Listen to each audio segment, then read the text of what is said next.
a display of maternal love ever recorded in the African savanna. And by the end of this story, you will understand why the honey badger is not called the most fearless animal on Earth. By accident, stay with me, because this story starts long before the cobra ever arrived. Before we go any further, if you've ever witnessed an animal moment that stopped you cold, drop it in the comments right now. And hit that subscribe button, because what's coming next in this story, you are not prepared for.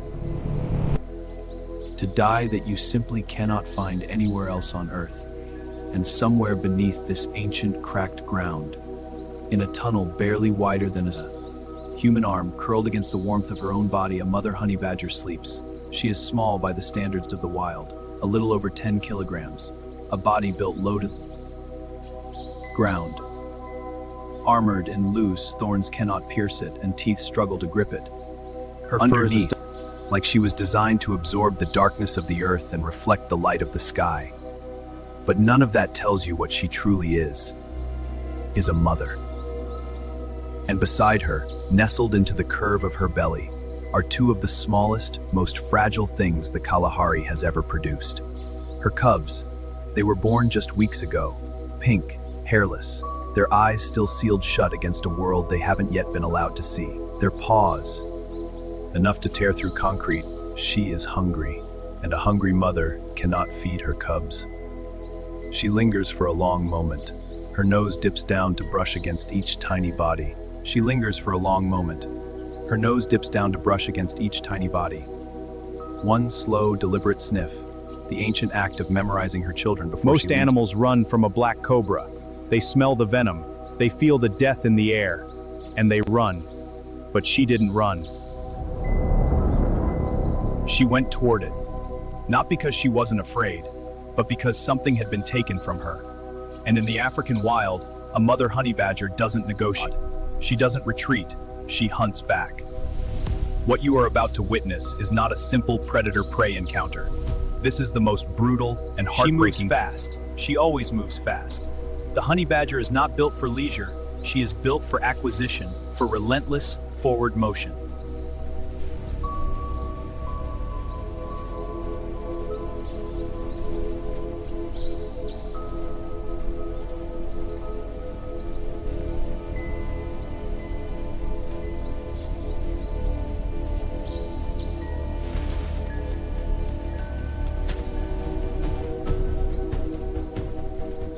Her stubby legs cover ground with a deceptive efficiency, her body rolling in that distinctive waddling trot that somehow eats up distance faster than it should. She heads east, toward a ridge of red sandstone where she knows from memory there is a colony of ground squirrels. But the squirrels are watchful this morning. She misses twice, and she adjusts. The honey badger has no hesitation. Bees have hesitation. Bees are not a deterrent, bees are a destination. She tracks the hum to a crack in the face of the sandstone cliff. A wild hive, packed with honeycomb, buzzing with thousands of furious guards. Above ground, preparing for its daily assault. The heat is bigging honeycomb from her claws with methodical satisfaction. She has been gone longer than intended. Something, not a sound, Brahmagras any servant. She looks up from her claws. Her nose tilts toward the wind. The Egyptian cobra Najahaje is one of Africa's most storied killers, worshipped by pharaohs, carved into temple walls, worn on crowns. But here, in the Kalahari scrub, there are no crowns and no carvings. There is only the imperative of hunger. Nearly 2 meters of muscles and patience at Bordesvan and Karj. Nearly 2 meters of muscles and scale, moving through Peters or borders on arrogance. A biologist sensor of the world on, and it has found something. Not a large animal, not a threat. Something small, something warm, something defenseless. The tunnel is narrow. The cobra navigates it without difficulty, its boneless body adapting effortlessly to every curve and turn. Deeper, in the darkness below, two tiny creatures breathe in the slow, trusting rhythm of the newborn. They do not hear the approach. They have no framework for danger yet.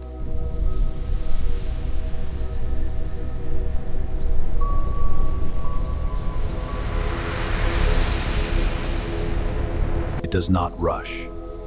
Patience is the cobra's greatest weapon. It coils, it aims of a creature that senses an understanding that something is wrong. The cobra strikes.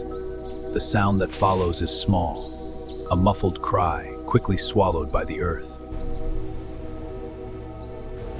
She begins moving back, not slowly, not cautiously. She begins running. She comes to the burrow as she plunges straight in, her body filling the tunnel as she descends. The darkness scent hits her. One cub is there, pressed against the far wall of the burrow, trembling, alive but terrified. The other, gone, alive. But the air in the burrow carries something else, something that makes every hair on her body stand upright. She turns and explodes out of the tunnel. If you're still watching at this point, drop a comment with "I'm still here." Let's see who's truly following this story, because the worst is not over, not even close. It moves with the cub still in its jaws, making for the dense thorn scrub to the south, where it knows the terrain favors its escape. But the honey badger was built for exactly this. She enters the thorn scrub without slowing. Thorns tear at her face, her legs, drops the cub. This is both tactical and instinctive. Unencumbered, it can fight. The battle is extraordinary. The cobra strikes 3 times in rapid succession. Fast, precise, venom-loaded strikes that would kill a dog. Her skin bunches and rolls under the fangs. When she twists, the snake loses its grip. She is attacking simultaneously. Her jaw. The venom is in her bloodstream now. A dose that could stop a human heart in under an hour.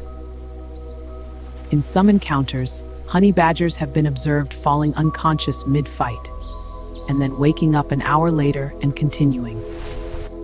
The cub does not move. She licks it, once, twice, the way she has licked it 1,000 times in the burrow. The same motion, the same gentleness. She carries it the full kilometer back to the burrow. She places her cub in the hollow. She begins to cover it. You're not wrong to do so.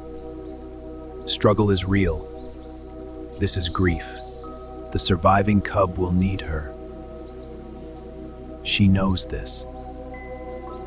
In an hour, maybe 2, she will return to the tunnel. The honey badger has been called many things: fearless, aggressive, indestructible. The Guinness World Records once named it the most fearless animal on Earth, and all of that is true. But what we witnessed today adds something to that record that no ranking system can fully capture. She is a mother, and in the end, that is the most dangerous thing she has ever been. If this story moved you, if you felt even a fraction of what she felt out there in that savannah, hit the like button right now.